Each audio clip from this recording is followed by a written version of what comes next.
Welcome back, students. This is the Silver Watchman. Let me adjust my mic. I said that this would happen, and it's happening. So, let's go over all the things that I've been able to research over the past couple of months. Some of these things are new, some of these things are not so new.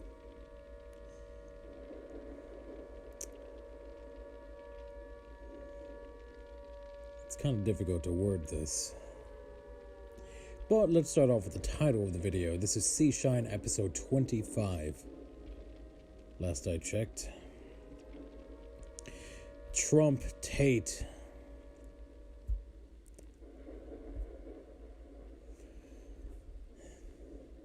And the church's state. The last part, I just kind of wanted to rhyme. Oh, no, wait. The channel's state.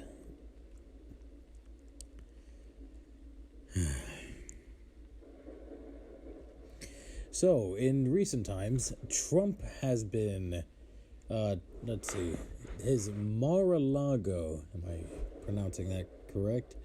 Let's see.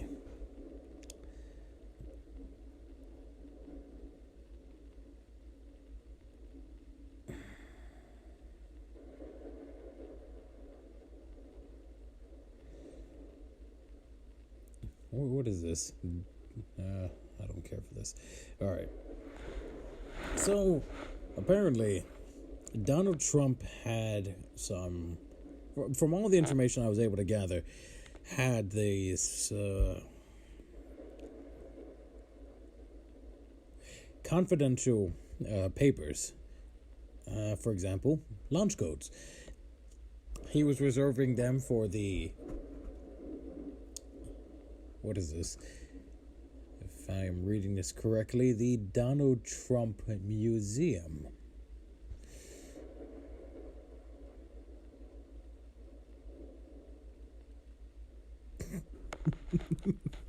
Oh my gosh. How do you make a museum for yourself? You don't make museums for yourself? How arrogant can you get? Sorry, but... No, but that's not the problem here. The problem is not the fact that he's arrogant enough to make a museum for himself. When honestly, whenever anybody makes a museum, it's usually to commemorate somebody else. Typically, someone else is there to get, celebrated. Like, the baseball museum. The Hall of Rock.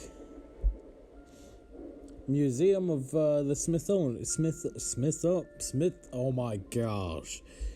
The Smith, I'm taking a drink of water and trying again. Smith, I'm looking up the word. Smithsonian. There we go. That should not have taken me that many attempts. So yeah, Trump got raided. His little Mar-a-Lago estate, if I read that right, and if I read it wrong, I'll openly admit I'm a fool. But the thing is this is, now that I'm really thinking about it, it's probably why it took him so long, because he's trying to get files to be no longer confidential. As it is, the president can say, hey, this is confidential, this is not confidential, based on the research that I have gathered. Let's see.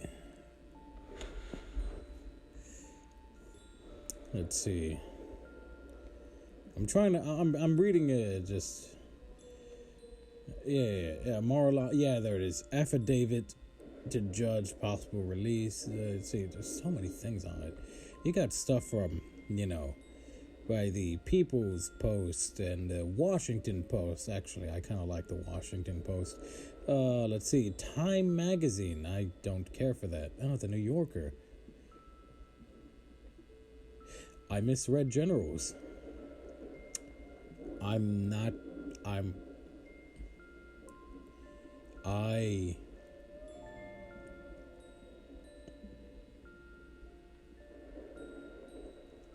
am not even gonna lie. I 100% misread that. So yeah, let's see. Yeah, the affidavit for possible release. Releasing the Trump search for the affidavit would be a big blunder. These are just headlines I'm reading at this point because I've gathered a pretty reasonable amount of information. So basically what happened with him is that he had, like I said, he had confidential information, and typically it was a misdemeanor until while Trump was in the presidency. If I am remembering correctly on the laws that he put in place, he made it more severe and made it a felony. I don't have the laws in front of me.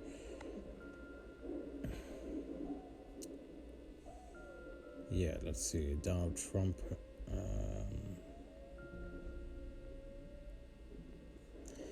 Mar-a-Lago.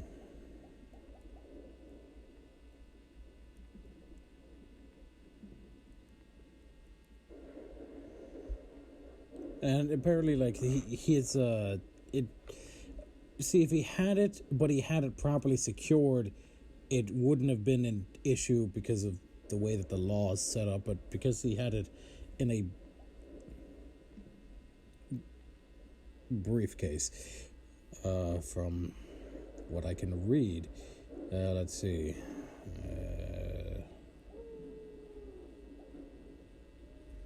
Let's see. With the intent to impede, obstruct, or influence federal government activity. Yeah, that's it. The Espionage Act. It was at the tip of my tongue, but I just couldn't remember it for the life of me. Okay, yeah, 11.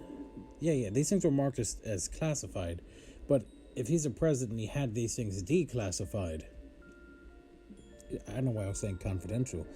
I mean, I guess I mean the same thing, but it's its own thing.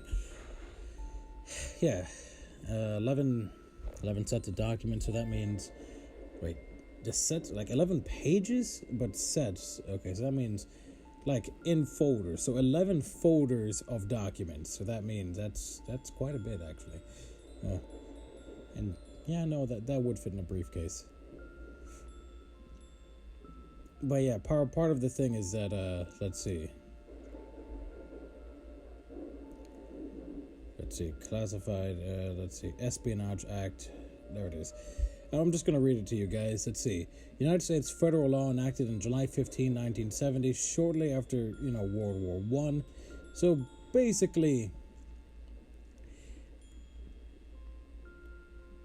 it's to punish people that get their hands on very, very important information with intent to put it in layman's terms. Hold on, let me drink more water. In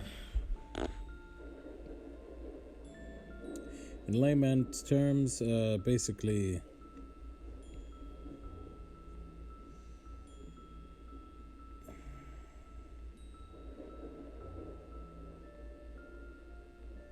I mean, it doesn't.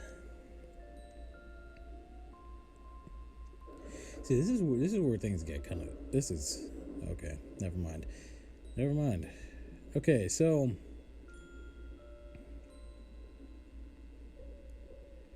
it was signed by Woodrow Wilson. That's interesting. Basically, it's to stop people from stealing information that's very important and classified. So the enemy of the countries, the enemy of the United States, whatever enemy that may be at the time, cannot get a leg up on the United States, and it makes sense that a country would put in laws to protect its own national security. So the issue here is that Donald Trump, when he left, took these 11 sets of information documents that were marked as classified, but according to him, that he got them declassified, and that's probably what was going on. if I don't know if anybody remembered that when Biden came into office, that Donald Trump took a really long time getting out of office for some reason. Staying up until the last possible minute. And this is probably what he was doing, is getting these things declassified. Maybe they did get declassified, but maybe the paperwork got lost or something. I don't know. This is way beyond my level of understanding, but this is also something that's very topical at the time.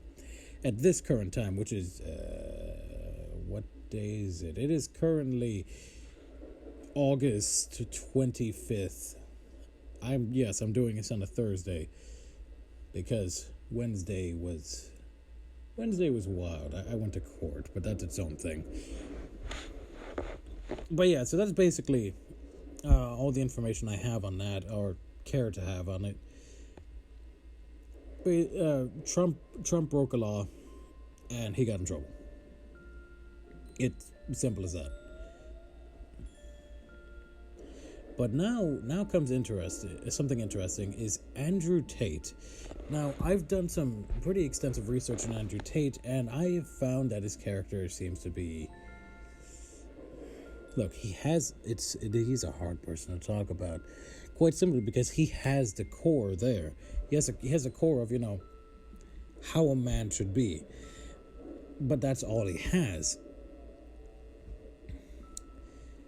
And it's because he has that core that so many people resonate with him, because as of right now in America, being a masculine man is seen as a horrible thing, from what is known as man-spreading, which honestly, as a man, I can guarantee you this, it's not a dominance thing at all. It's just I don't want to hurt the family jewels when I sit, because if I keep my legs closed and sit down, something's getting crushed. And, women, they typically don't have that problem because they don't have, I'm going to be blunt here, they don't have testicles. They don't have the low swinging fruit between the legs. And that's its own. That's not its own thing. And Andrew Tate's also getting hate because he's saying things that are, according to the current term. Let's see. Let me go to Urban Dictionary here. Triggering. Let's see. To describe sensations, images that trigger a memory. Okay, yeah, like post-traumatic stress disorder. Okay, toxic phrase or word that emotionally sets someone off. Could refer to anger or reliving a traumatic experience. Like if you have PTSD, that makes sense. Not everybody can handle some of the craziest things ever and then come out okay. That typically would just make you a psychopath. Oh. Don't worry about that, just having a small internal realization. But yeah. Let's see. But Andrew Tate, basically, with his speech, that some are saying is hate speech. It's not hate speech. If anything,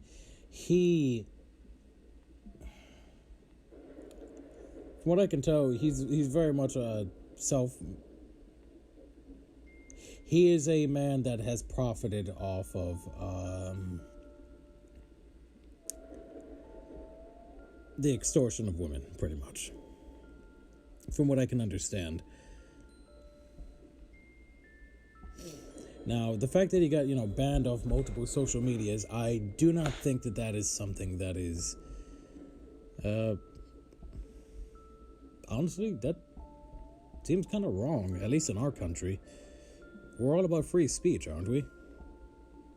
I know growing up, that was like one of the biggest things that I always used to hear about when I was a kid. This is America, land of the free. You could say whatever you want, whenever you want to, and nobody can silence you. They can debate you, or they can punch you in the face, but they cannot silence you. Because, it's an inalienable right, the ability to speak, the ability to have a different opinion. And yeah, if you're a foolish person and your opinion is just dumb, they have the right with their opinions to say, that's a dumb idea. Don't do that. Just...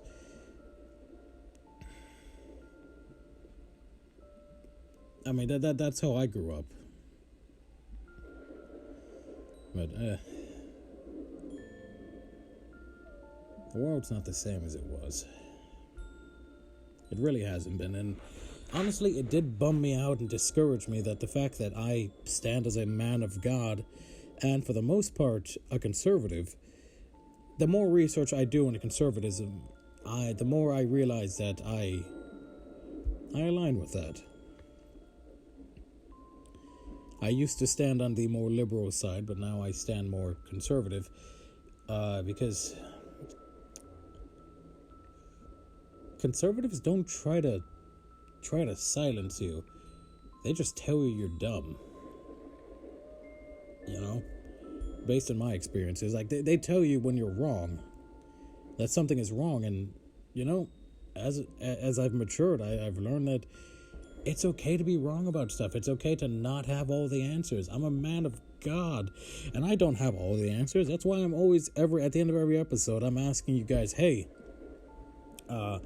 comment what you have interpreted these chapters to be.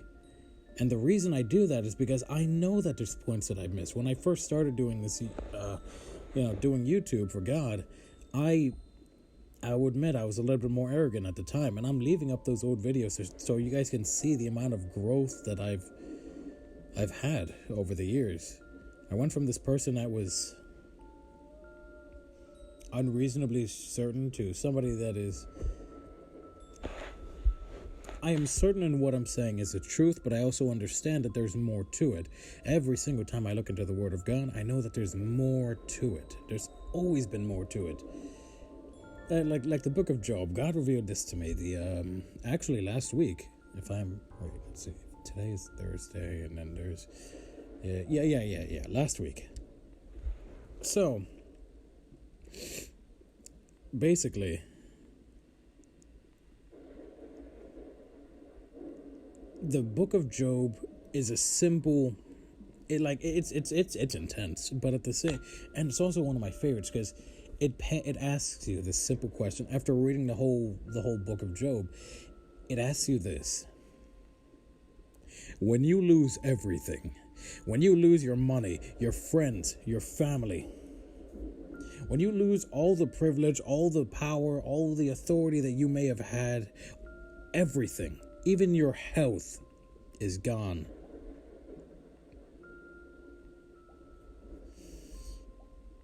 What will you have? Who are you when you lose everything?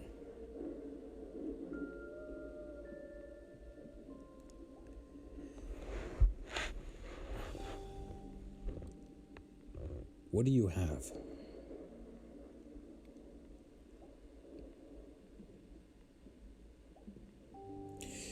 Are you simply what you identify as? What is at your core? What is this thing that causes you to stand up and get up every single morning? And when God presented that to me, it was a rather interesting... I had an interesting moment. I was just like, I am me. I am the silver watchman. But when I lose everything, at the end of the day, I'm a man of God. And I stand for what God stands for. Trust ye in the Lord forever, for in the Lord Jehovah the Lord Jehovah is everlasting strength. Isaiah chapter 26, verse 24, King James Version of the Bible. I've got a couple more minutes, but there's also something I also want to talk about as well, while I still have these few more minutes.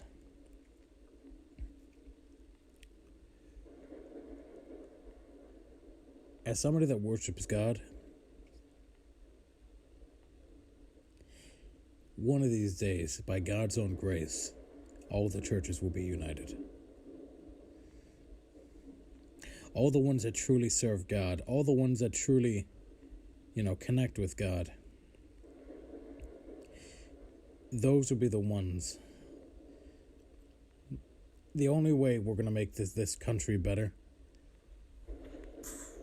Yeah, though I walk through the valley of the shadow of death, I will fear no evil, for thou art with me. Thy rod and thy staff, they comfort me. That's in Psalm chapter 23, verse 4, King James Version of the Bible.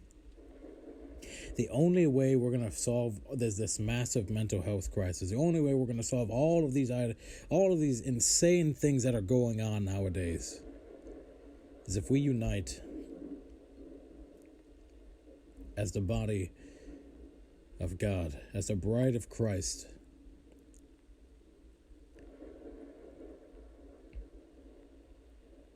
And we say that this is wrong. If we unite and combine one nation under God again,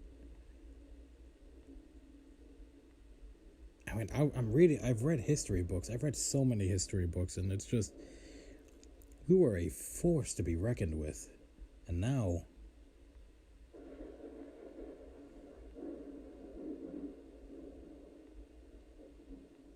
we're being made fun of by other countries, and it's not a fun thing to see. Because, I grew up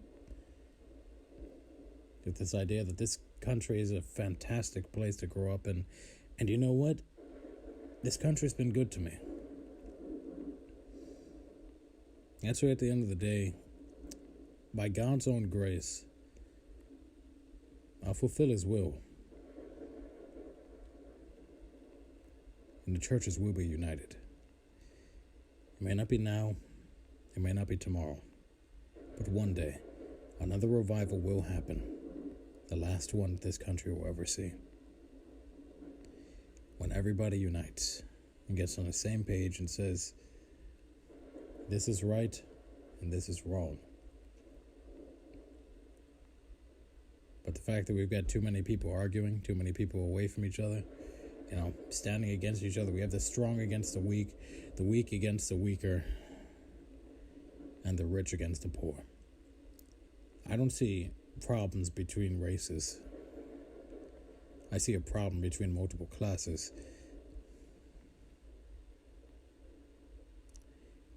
But whatever you can't do as a single person, you could definitely do as a group.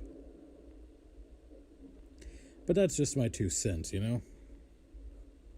I'm just, some random dude on the internet that loves God, that stands for what is right, and acknowledges that nobody, at least from what I can see, not many, treat people the way that they want to be treated. They treat people like obstacles. And I've been trying to change that for the past 5 years. Through all the videos I've made, through everything I've tried. But at the end of the day, I have full faith that we can make it. You guys are my students. And by God's own grace, I do my best to watch over you all and to teach you the right stuff. And I'll show you guys how, a man of God ought to be, as an example. Will I be the best example? No. But I will do my best. And I will lay down my life to protect you all. I think I've run out of time for this episode, and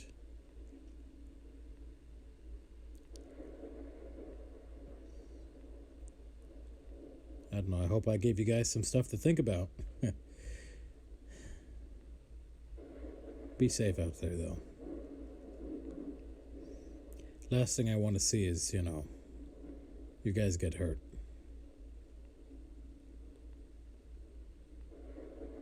And to lose your lives over something petty. Thank you all for watching. Glory be to God. And this is the Silver Watchman signing out. Be safe, everyone.